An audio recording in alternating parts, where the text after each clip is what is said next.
What happens when a train arrives exactly on time, every passenger in their seat, tickets punched, luggage stored, but every single soul aboard is dead? Welcome to this journey into one of the most baffling mass death events in railroad history. But before we descend into the frozen darkness of this mystery, I need you to ask yourself, at what point does routine become horror? When does the predictable transform into the impossible? Tell us where you're watching from right now, and whether you believe that some deaths can occur without a single mark, without a sound, without anyone even noticing until it's far too late, because by the end of this account, you'll understand that sometimes the most terrifying thing isn't violence. It's silence. This episode contains detailed descriptions of death, suffering, and historical tragedy. We present these accounts with profound respect for those who suffered and died. This is not entertainment. This is testimony. If you're sensitive to discussions of death or violence, please care for yourself first. In the archives of the Canadian National Railway, there exists a report from February 9, 1926, that reads like something from a fever dream. Train number 47 departed Winnipeg, Manitoba, at 6:15 in the morning with 132 passengers and crew. It arrived at its destination at 2:43 in the afternoon, 7 minutes early. The conductor was found slumped over his logbook, pen still in hand mid-sentence. Every passenger sat exactly where they'd been assigned. Their eyes were open, and they were all dead. We're about to delve into a mystery that paralyzed an entire nation, where the most ordinary journey transformed into a mobile tomb, where death moved through a passenger car with such precision, such terrible silence that no one even had time to scream. This isn't just a story about a tragedy. This is a question about the invisible threats that surround us, the dangers we can neither see nor fight, and how civilization's greatest achievement, the railroad that connected a continent, became a sealed coffin traveling 60 miles per hour toward oblivion. It was the year 1926. The world was roaring through the Jazz Age. Prosperity seemed limitless, and technology promised to solve every human problem. Calvin Coolidge sat in the White House. Talking pictures were still a novelty, and the railroad was the lifeblood of North America. Iron arteries pumping people and goods across vast distances with mechanical precision. But in the depths of a Canadian winter, on a route so routine that conductors could call out stops in their sleep, that precision was about to become something else entirely. Something monstrous, because sometimes the most terrifying deaths are the ones that follow the schedule. The thing about the Canadian prairies in February is the cold doesn't just surround you, it inhabits you. It seeps through wool and leather and flesh until it reaches your bones, settles there, makes itself at home. The temperature that morning in Winnipeg sat at 37 degrees below 0 Fahrenheit, cold enough that breath crystallized instantly, hung in the air like frozen ghosts, fell to the ground with a sound like breaking glass.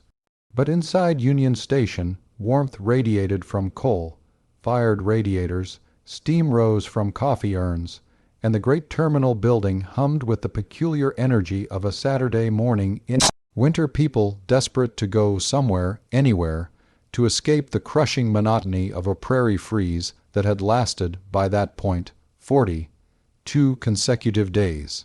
Train number 47 was what railroad men called a milk run, a regional passenger service that made 11 stops between Winnipeg and Churchill, Manitoba, a journey of 653 miles through some of the most desolate, unforgiving landscape on the continent. Nothing glamorous. No dining car with white tablecloths, no sleeping berths with Egyptian cotton sheets. Just hard benches, cold windows, and the promise of getting you where you needed to go. The train consisted of 7 cars that morning, one locomotive and tender, one baggage car, one mail car, and 4 passenger coaches. Standard equipment, standard route, standard crew of 11, including the engineer, fireman, conductor, 3 porters, and 5 railroad personnel handling mail and baggage. Among the passengers boarding that morning, we know certain names. We know certain faces. And we owe it to them, we owe it to their families, to remember that they were people, not statistics, not plot points in a mystery, but human beings with plans and hopes, and people waiting for them. At the end of the line, Margaret Hollies, 20, 3 years old, traveling to visit her sister in Thompson, Manitoba. She'd just accepted a marriage proposal 3 days earlier.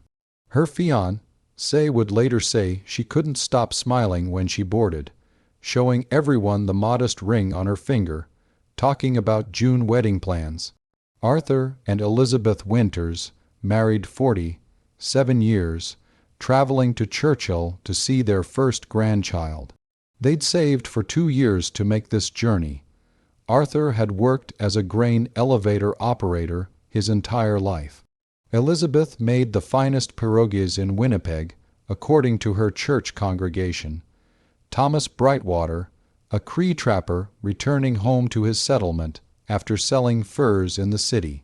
He spoke 3 languages and, according to the ticket clerk who served him, had a laugh that could warm a room. Reverend Michael Patterson, Methodist minister, heading north to establish a mission. At 32 years old, he dedicated his life to serving isolated communities. His Bible was found later, opened to Psalm 23, "Yea, though I walk through the valley of the shadow of death," and 121 others. Farmers and traders, mothers and children, laborers and merchants, the mundane, beautiful diversity of human life, all seeking passage through the frozen world. The conductor was a man named William Shoreham, 59 years old, 3 years with Canadian National Railway. He had a reputation for being meticulous. His logbooks were legendary in their precision. Every departure time, every stop, every delay was noted in his careful script. His supervisor would later testify that Shoreham had never, in 23 years, filed an incomplete log. At exactly 6:15 in the morning, and railway men of that era took exactly seriously, pocket watches were checked against station clocks that were synchronized to the second train 47 pulled out of Union Station, whistles screaming into the dark morning, breath of steam and coal smoke trailing behind it like a banner. Everything was routine. Everything was normal. Everything was about to go very, very wrong.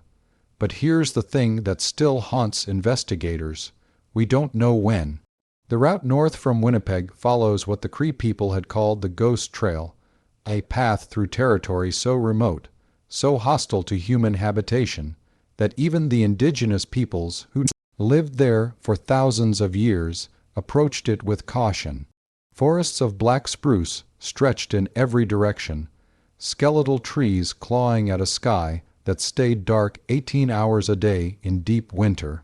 Between settlements, there was nothing, just wilderness that swallowed sound, swallowed light, swallowed people, who made the mistake of wandering too far from the tracks. The train made its first scheduled stop in Selkirk at 7:03 in the morning, 18 minutes. Everything normal. Station Master Harold Vickery would later testify that he personally checked 3 passengers off the train, a woman and 2 children heading to family. He knocked on the passenger car door, the porter opened it, the 3 passengers disembarked. Vickery noticed nothing unusual. The porter, a young man named James Morton, seemed in good spirits, perhaps a bit cold, but alert and professional. The train departed Selkirk at 7:12. Second stop, Gimli, 8:17 in the morning, 3 passengers departed. Station records show the train arrived on schedule. The station master, Eric Lindstrom, later stated he saw nothing whatsoever out of the ordinary. The conductor waved from his position. 2 porters assisted passengers with luggage. Everything was exactly as it should be. Third stop, Riverton 9:30, 5, 12 passengers. Fourth stop, Hodgson 10:40, 2, 7 passengers. At each stop, the train arrived within minutes of the posted schedule. At each stop, station personnel saw crew members moving, saw passengers departing, observed nothing that suggested anything was wrong. But here's what keeps forensic investigators awake at night. At what point did the dying begin? At what point did death enter those passenger cars and begin its silent work? Because by the time Train 47 reached Fisher Branch, Manitoba, the 5th scheduled stop, arrival time 11:53, something had changed. The train arrived at 11:51, 2 minutes early. It did not stop. Station Master Robert Kenning was standing on the platform, manifest in hand, ready to receive the 9 passengers scheduled to disembark. He watched the train approach, watched it maintain speed, watched it blow through the station at 40 miles per hour, whistle silent, emergency brake untouched. I thought perhaps they'd missed the signal, Kenning testified later, his voice still carrying the edge of that moment's confusion. I thought mechanical failure. I thought God help me. I thought they were just running late and would back up. I stood there for 20 minutes waiting for the train to reverse. It never did. Kenning telegraphed ahead to the next station, Moosehorn, scheduled arrival time 12:30, 8 with a warning, train 47 past Fisher Branch without stopping, possible emergency. Advise. Moosehorn's station master, David Pritchard, received the message at 12:15. He stood on his platform, waiting, watching the northern horizon for the telltale plume of smoke that would announce the train's approach. 12:30, 8 came and went. 12:45, nothing. 12:50, the tracks remained empty, silent except for the wind. At 12:53, Pritchard saw it. Black smoke against the white sky, the distant rhythm of a steam engine working hard, the approaching thunder of a train that should have been there 15 minutes ago. Train 47 emerged from the tree line at 12:56, traveling at full speed. Pritchard stepped onto the platform, ready to flag it down, to demand an explanation for the missed stops, the deviation from schedule. The train didn't slow.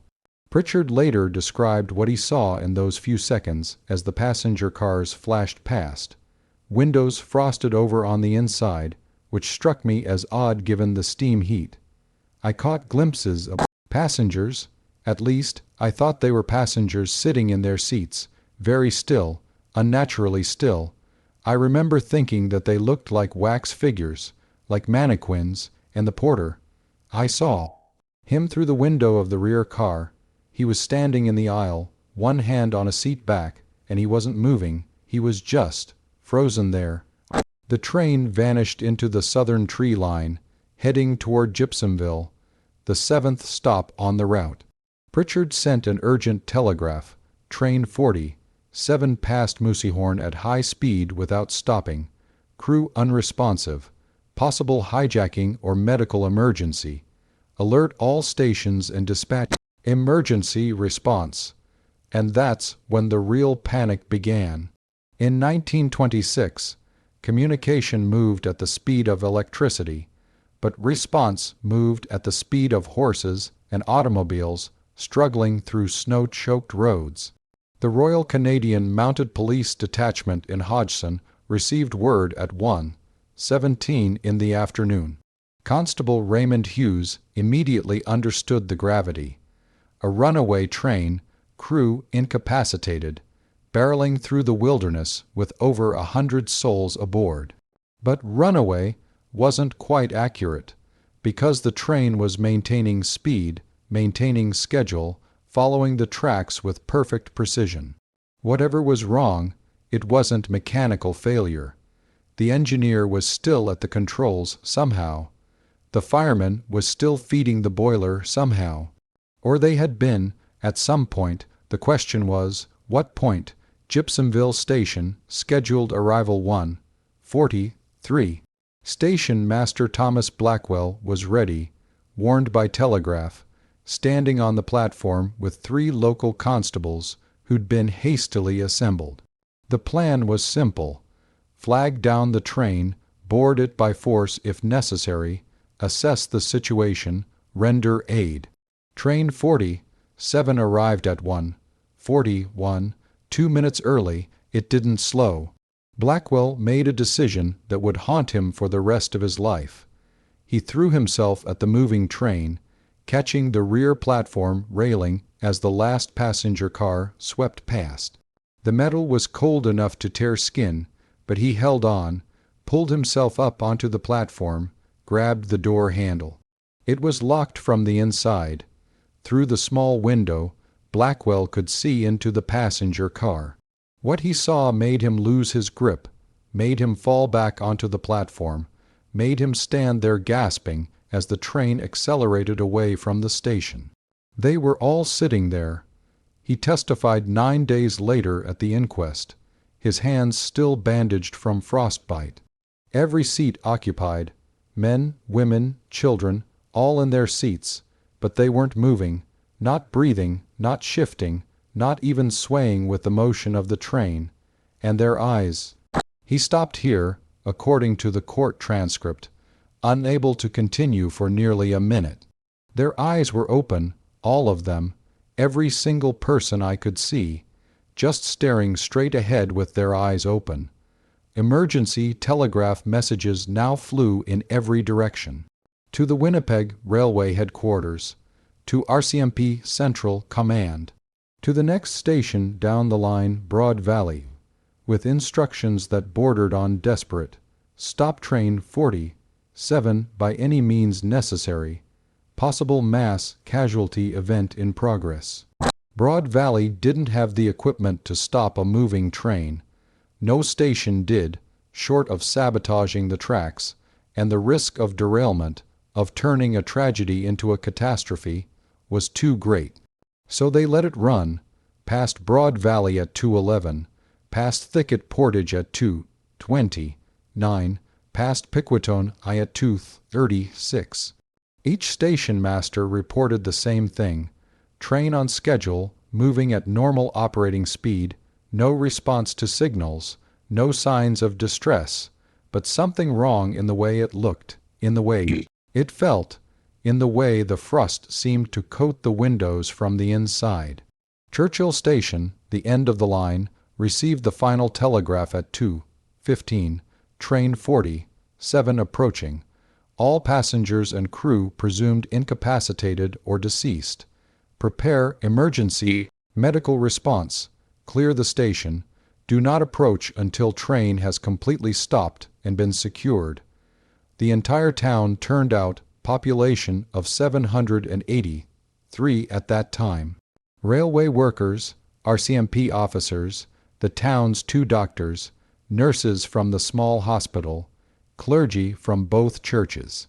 They gathered 200 yards from the station platform, waiting, watching the southern horizon where the track emerged from the boreal forest. At 2:43 in the afternoon, exactly on schedule according to the posted timetable, train 47 emerged from the trees.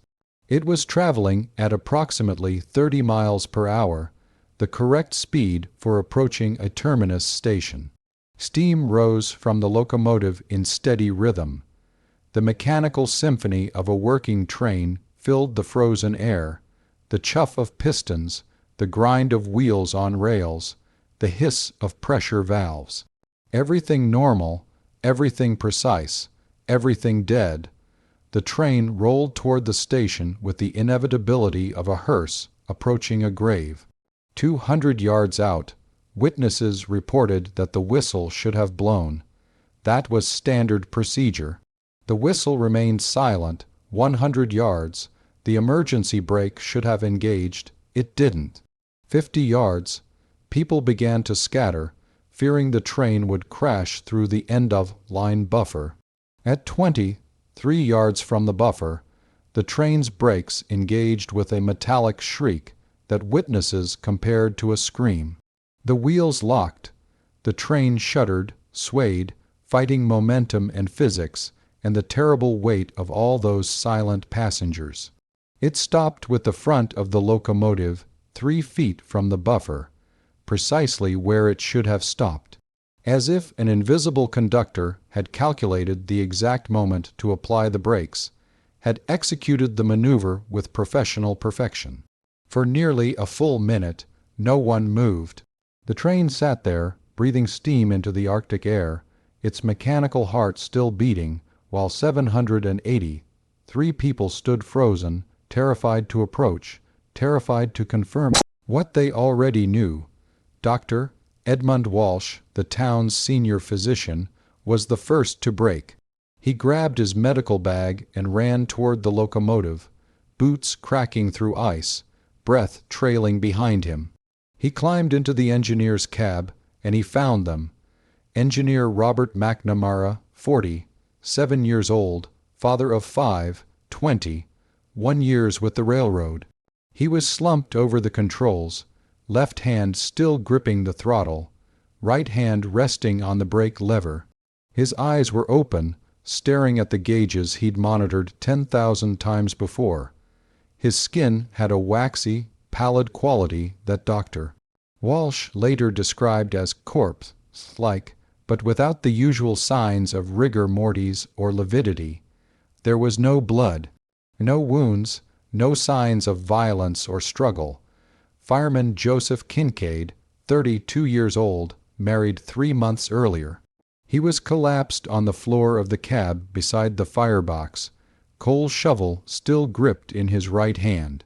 His last act had been feeding the boiler, maintaining steam pressure, keeping the train running even as death took him. Dr. Walsh pressed his fingers to McNamara's neck, searching for a pulse he knew he wouldn't find. The skin was cold but not frozen. The body was pliant but lifeless. He checked Kincaid, same condition.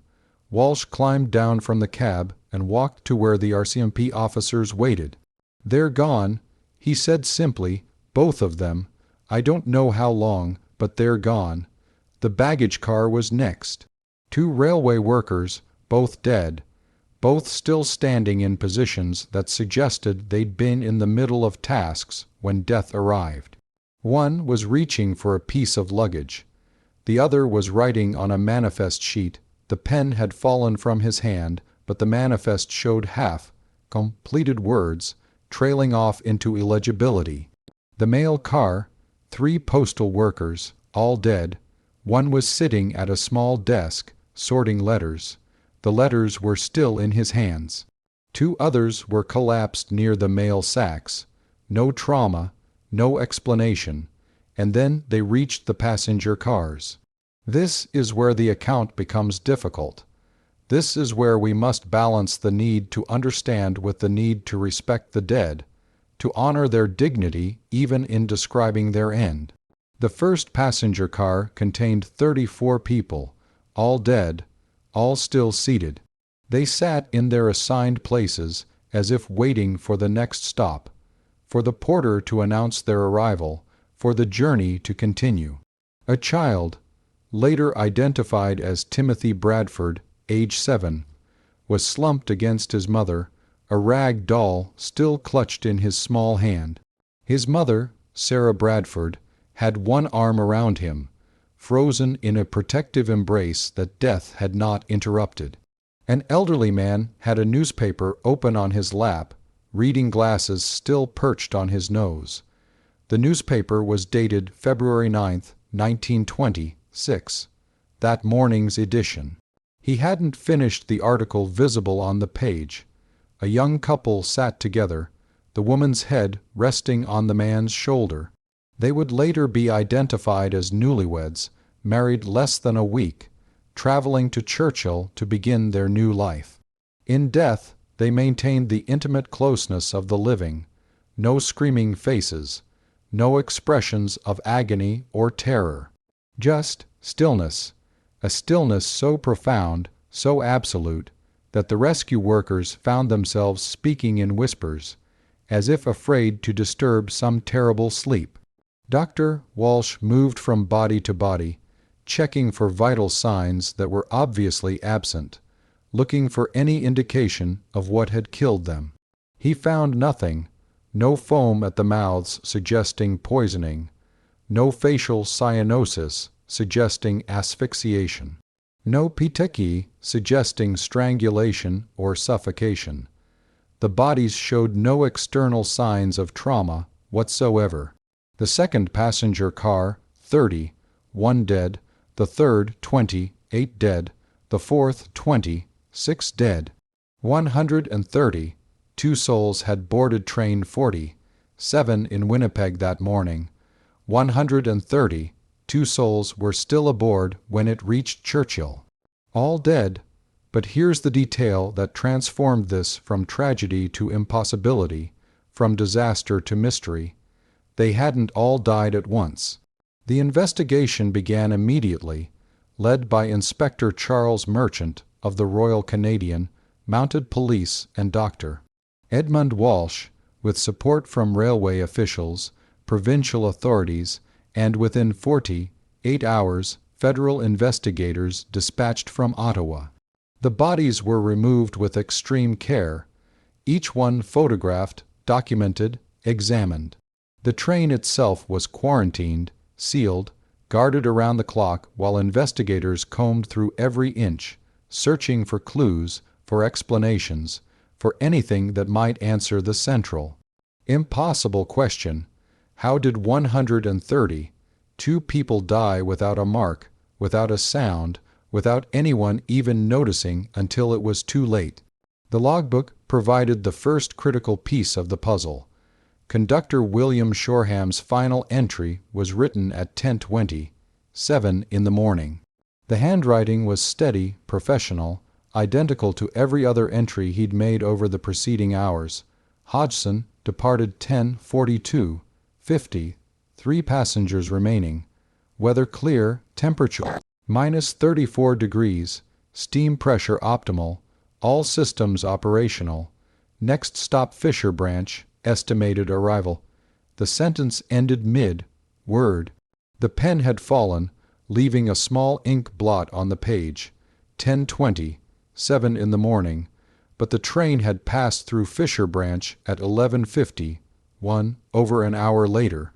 It had continued operating, maintaining speed and schedule, for at least 90 minutes after the conductor's last conscious moment. The autopsy reports began arriving within 3 days, and they only deepened the mystery. Dr. Helena Sutherland, pathologist from the University of Manitoba, performed the primary examinations. Her report, now preserved in the Canadian National Archives, remains one of the most puzzling medical documents in Canadian history. From her findings, cause of death, undetermined. Upon examination of 37 bodies representative sample, I can state with certainty the following. Death occurred rapidly, possibly within seconds or minutes. Time of death varied significantly among victims, ranging from approximately 7:30 a.m. to 1:30 p.m. based on body temperature, rigor mortis progression, and gastric content analysis. No toxic substances detected in blood, tissue, or organ samples. No bacterial or viral pathogens identified. No evidence of trauma, hemorrhage, or cardiovascular event. Lungs showed no signs of asphyxiation or inhalation injury. Brain tissue appeared normal with no indication of stroke, seizure, or hypoxia. The bodies present as if death simply occurred, as if some vital spark was extinguished without any physiological mechanism to explain its absence. Let that sink in for a moment. 37 autopsies.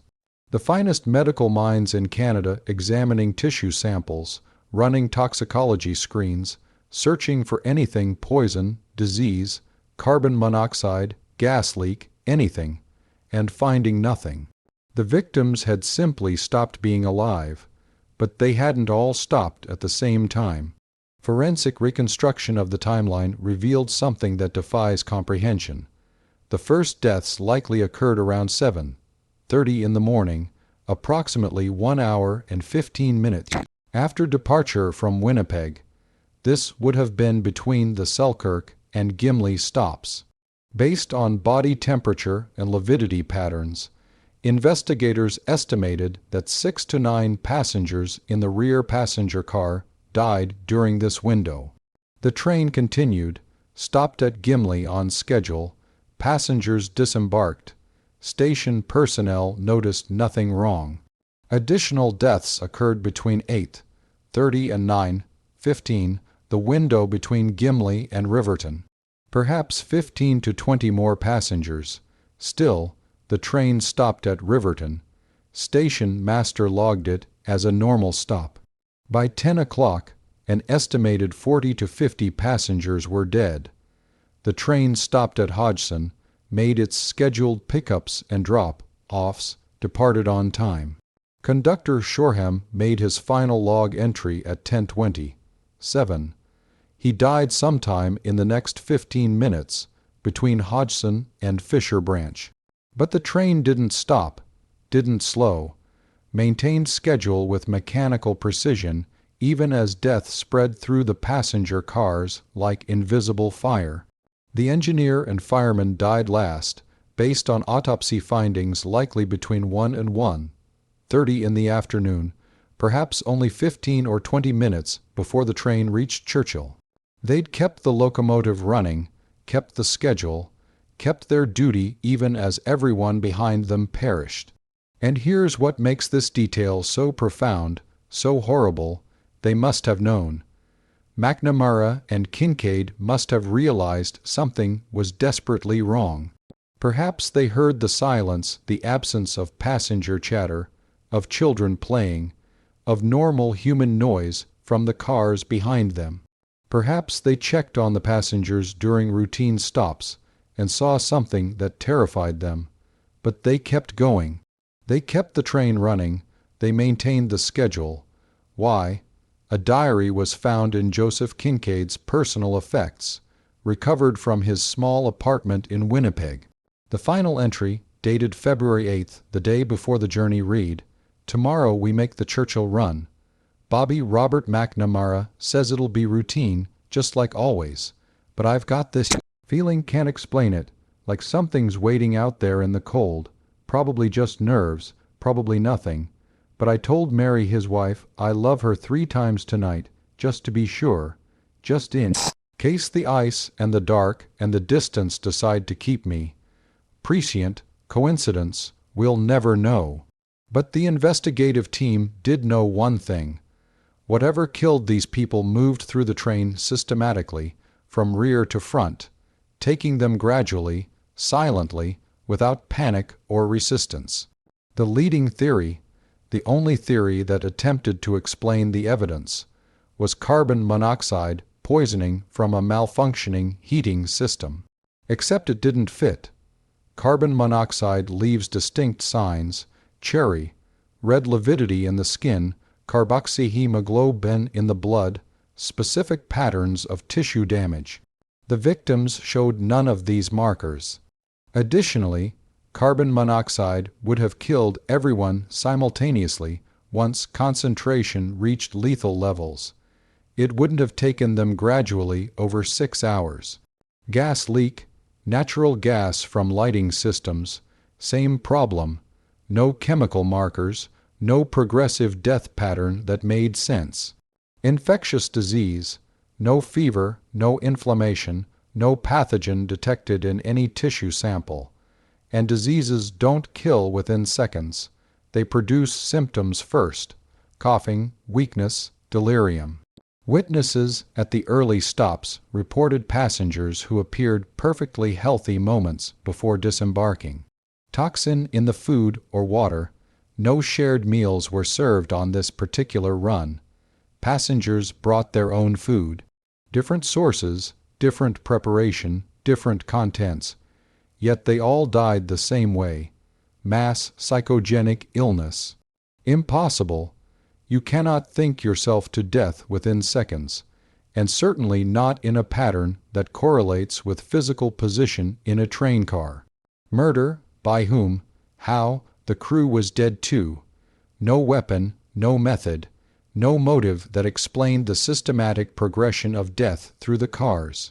Aiming to promote global revolution under Soviet leadership, he interviewed every station master, every witness, every person who'd seen the train that day. He examined the locomotive and cars with teams of railway engineers. He consulted with medical experts, chemists, physicists. His final report, filed on August 3, 1926, concluded with 4 words that officials had never wanted to see in an official document. Cause of death, unknown.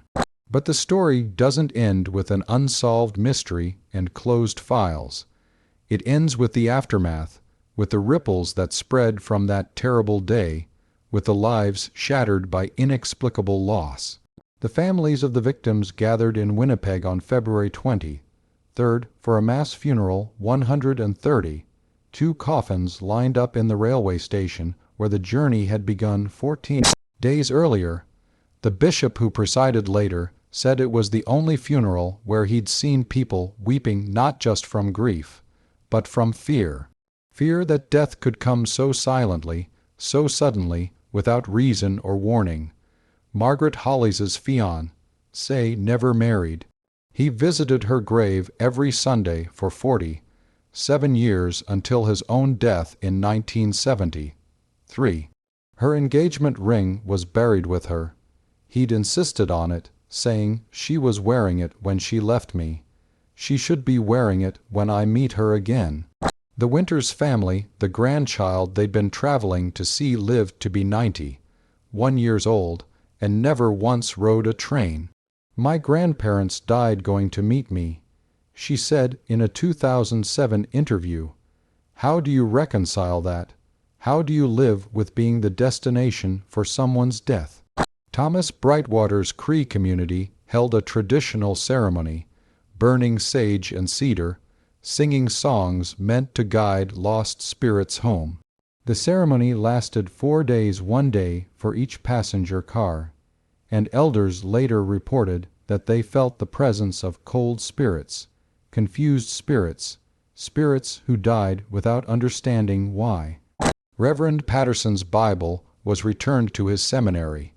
It remained on display there until the building burned down in 1961. The page it had been opened to, Psalm 23, was photographed before the fire. Below the printed text, someone had written in pencil, "Even here, even now, even this." Whether Patterson wrote those words before or during the journey, we'll never know. Train 47 itself was dismantled. Every component was examined, tested, analyzed. Then it was destroyed, cut apart, and melted down, scattered to scrap yards across 3 provinces. Railway officials claimed this was standard procedure for equipment involved in fatal incidents, but workers whispered that it was something else. That the locomotive had to be destroyed because no engineer would touch it, no crew would work on it. That even sitting silent in the railway yard, it emanated something, a wrongness, a chill that had nothing to do with temperature. The route was never operated again. Oh, the tracks remained, were used by freight trains and occasional passenger service. But Train 47's specific schedule, the 6:15 departure, the 11's stop run to Churchill, was permanently cancelled. The railway called it a route optimization. The conductors called it what it was, fear. For decades, station masters along that route reported strange occurrences on February 9th. At exactly 6:15 in the morning, some claimed to hear a distant whistle. At 2:43 in the afternoon, the sound of brakes engaging, metal on metal, where no train was scheduled, where no train existed. Most dismissed it as imagination, as the wind playing tricks with ice and memory, but some knew better.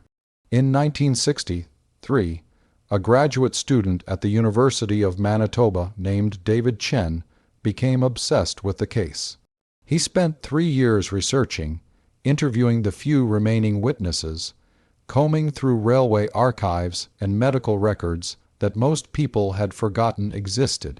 Chen's thesis, submitted in 1966 but never officially published, proposed a theory that his academic advisors called creative but unsupported by evidence. He suggested that the victims experienced what he termed cascade failure of vital systems, a domino effect where the death of several individuals created a physiological or psychological shock wave that propagated through the confined space of the passenger cars, overwhelming the autonomic nervous systems of nearby passengers, causing their own deaths, which in turn affected others, spreading from car to car until everyone was gone. He compared it to how a single bird's panic can trigger an entire flock to flee, how one person's yawn can trigger yawning in others' unconscious, automatic responses that spread through groups. But instead of yawning or panic, it was death itself that spread, communicated through some mechanism we don't understand, some connection between human beings that operates below the level of consciousness. His advisors rejected the thesis, called it pseudoscience, metaphysical speculation dressed in academic language. But Chen never wavered. In a newspaper interview from 1982, he was asked if he still believed his theory. His response, "I believe that we don't understand human connection as well as we think we do. I believe that in extreme conditions, extreme cold, extreme isolation, extreme fear, we might be capable of influencing each other in ways that seem impossible, and I believe that Train 47's passengers died because they were too connected, too attuned to each other, trapped together in a sealed metal tube traveling through hostile wilderness. When the first person died, whoever it was, for whatever reason something passed from them to the others, something we can't measure or name, and it spread like wildfire until everyone was gone." He paused, according to the interviewer's notes, then added, "Or maybe I'm wrong. Maybe it was something we simply haven't discovered yet. A gas, a toxin, a phenomenon we can't detect with our current instruments. But either way, the question remains, why has it never happened again? In 100 years of trains carrying millions of passengers through winter conditions, through isolation, through cold, why only once? What was different about that train, that day, those specific people? The question has never been answered. Modern researchers have occasionally revisited the case, armed with new technology, new methodologies, new perspectives. In 2011, a team from the Canadian Institute of Transportation Safety obtained permission to examine tissue samples that had been preserved from the original autopsies. Using mass spectrometry, DNA analysis, and toxicology techniques that didn't exist in 1926, they tested for everything from exotic poisons to radioactive materials to biological weapons to environmental contaminants. They found nothing. The lead researcher, Dr.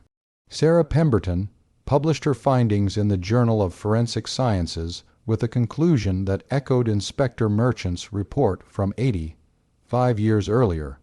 Despite advances in analytical technology, the cause of death for the victims of Train 47 remains undetermined. All plausible explanations have been eliminated. What remains is impossible, but it happened. In 2019, a podcast called Rails to Nowhere devoted 6 episodes to the case. They interviewed descendants of victims, tracked down elderly relatives of the crew, found a 97-year-old man who claimed his grandfather had been a porter on the train but had called in sick that morning. A last-minute replacement had taken his shift and died in his place. My grandfather never talked about it. The man said, his voice shaking even 70, 3 years after his grandfather's death. Never once mentioned the train or the people or how close he came. But every year on February 9th, he wouldn't leave the house. He'd sit in his chair, staring at nothing, and my grandmother would tell us kids to leave him be. He's remembering the ones who didn't come home, she'd say. I didn't understand until after he died and I found his railway papers. The replacement's name was James Morton, 20, 2 years old. They found him in the rear passenger car, standing in the aisle with one hand on a seat back, frozen mid-step. Like he'd been walking towards something and just stopped. The podcast generated renewed interest in the case. People began sharing family stories. A great aunt who'd changed her ticket at the last minute, a grandfather who'd missed the train because his car broke down, a grandmother who'd had a bad feeling and rescheduled her trip, dozens of near misses, dozens of lives saved by chance or intuition or fate, and dozens of families still carrying the weight of inexplicable loss nearly a century later. But perhaps the most haunting evidence comes not from official reports or scientific studies, but from what's been hidden, what's been suppressed, what's been deliberately left out of the historical record. In 2021, a researcher named Dr. Marcus Holt was conducting unrelated archival work in the basement of the former Canadian National Railway headquarters in Montreal when he discovered a sealed box marked Train 47 Confidential, not for public record. The box contained 43 pages of documents that had never been included in the official investigation files. Letters from CNR executives, internal memos, and one handwritten note from an investigator named Lawrence Pembroke, who'd been part of the initial response team. Pembroke's note, dated March 15, 1926, reads, "What I am about to record, I record because someone must know, even if this knowledge never sees light. I have been ordered to exclude these details from my official report. I have been told that public safety and confidence in railway travel depends on certain facts remaining undisclosed.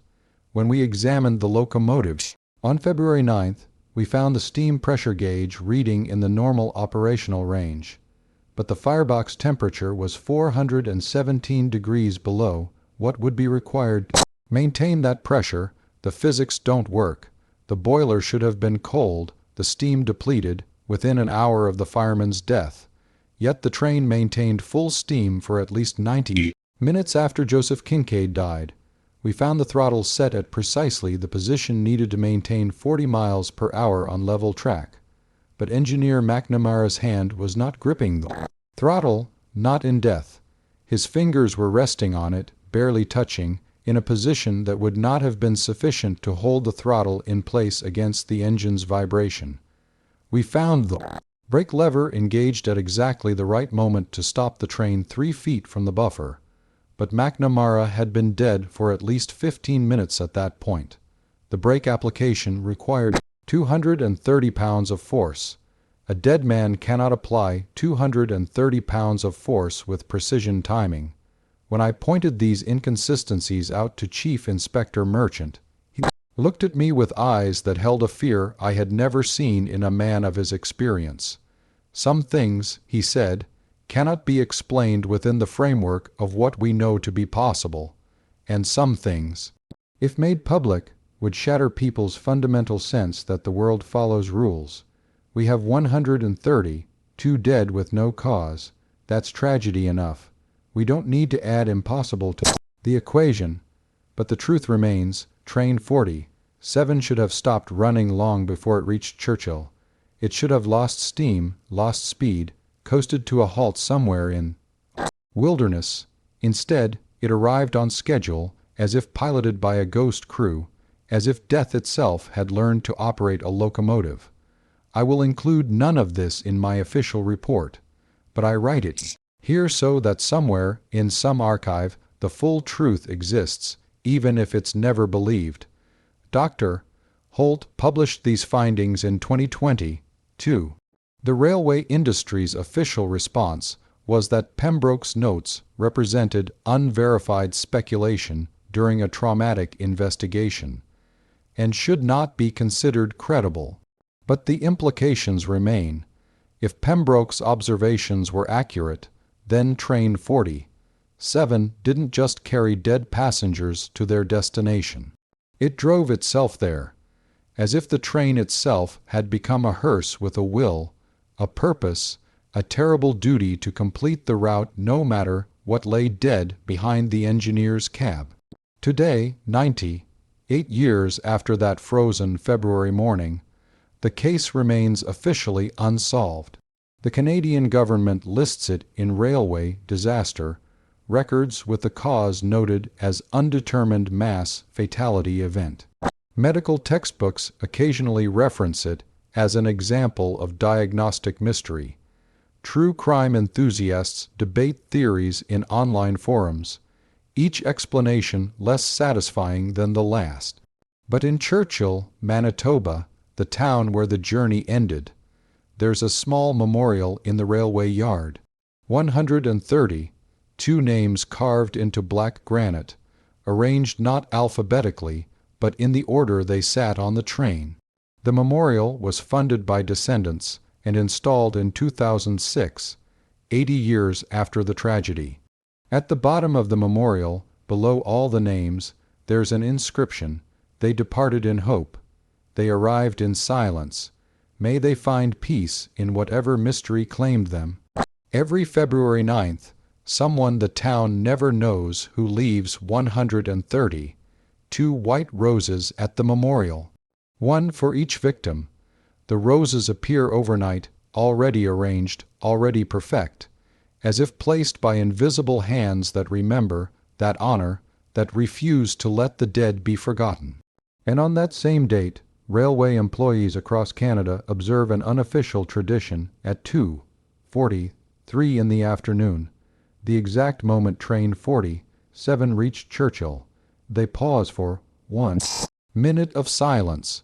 No trains are scheduled to arrive or depart during that minute at any major station.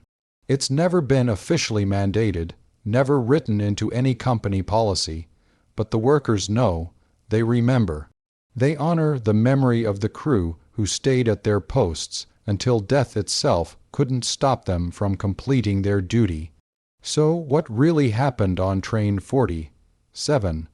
Was it an undiscovered toxin that left no trace in the tissue samples examined? Was it a cascade of psychogenic death, human consciousness somehow contagious in its final moment?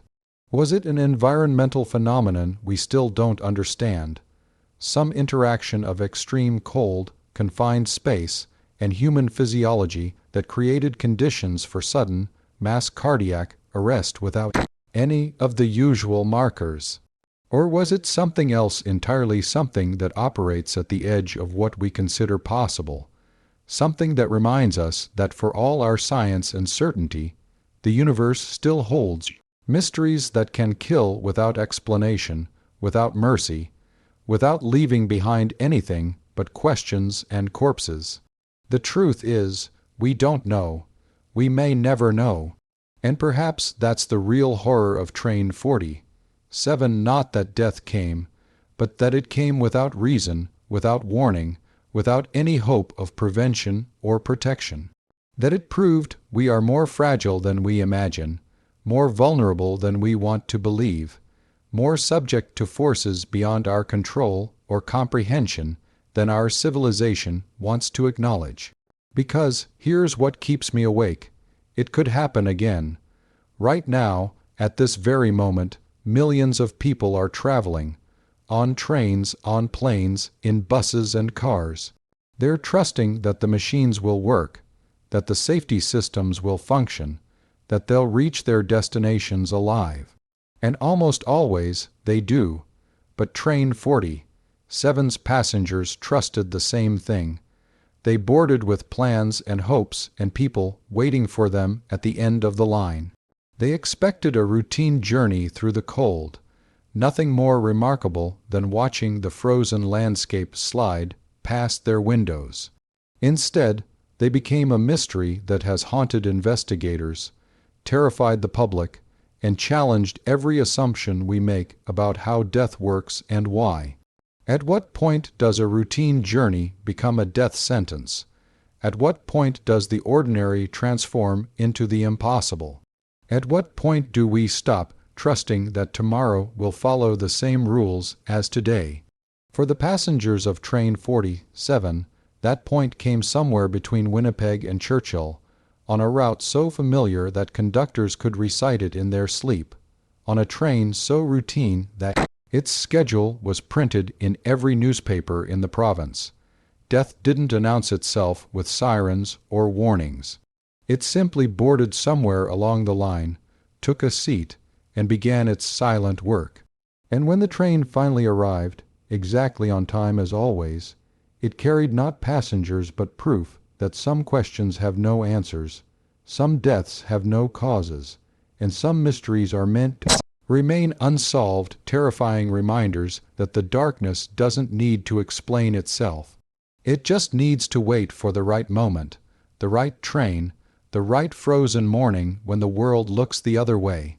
The story of the passengers who arrived dead, still in their seats, remains one of history's most profound enigmas, not because of what we don't know, but because of what it forces us to confront.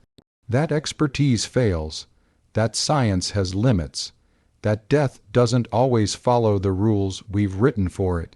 To this day, in the archives where the investigation files are stored, researchers who have spent time with the evidence report a feeling they can't quite explain, a coldness that seems to emanate from the documents themselves, a sense that they're not reading about something that happened 98 years ago, but about something that's still happening, still unfolding, still waiting in the frozen darkness between stations. Perhaps that's why the case continues to fascinate, to disturb, to refuse to be filed away and forgotten.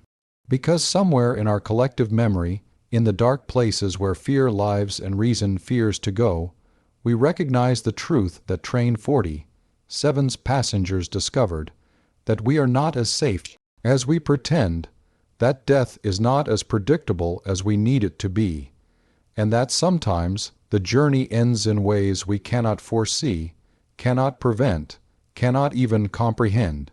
All we can do is remember them, honor them, and ask ourselves, if death came for us in the same silent, inexplicable way, would anyone understand why? Would anyone be able to explain what happened? Or would we, too, become a mystery, a collection of still faces and unanswered questions, proof that the universe keeps secrets we were never meant to solve?